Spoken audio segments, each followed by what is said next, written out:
2,000 years ago, the Savior warned that in the last days there would be wars and rumors of wars, later saying that peace would be taken from the earth.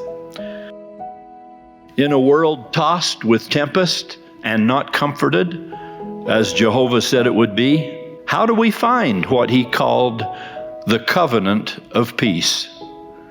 We find it by turning to him, who said he would have mercy on us and, with everlasting kindness, grant peace to our children. In spite of frightful prophecies and unsettling scriptures declaring that peace would be taken from the earth generally, the prophets have taught that it does not have to be taken from us individually. Let's try to practice peace in a personal way, applying the grace and healing balm of the atonement of the Lord Jesus Christ to ourselves and our families and all those we can reach around us. Such help and hope is dearly needed, because in this worldwide congregation today are many who struggle with any number of challenges, physical or emotional, social or financial, or a dozen other kinds of trouble. But many of these we are not strong enough to address in and of ourselves. For the help and peace we need is not the kind the world giveth.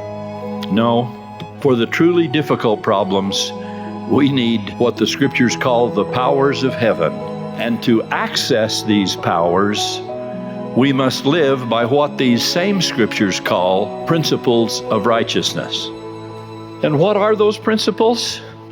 The prophet Joseph Smith was taught them in response to his own version of the cry, my God, why hast thou forsaken me?"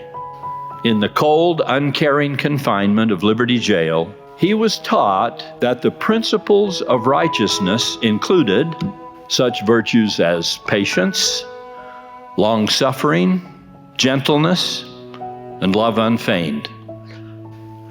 It's a time to pledge total loyalty in word and deed to the Lamb of God, who bore our griefs and carried our sorrows in his determination to finish the work of salvation in our behalf.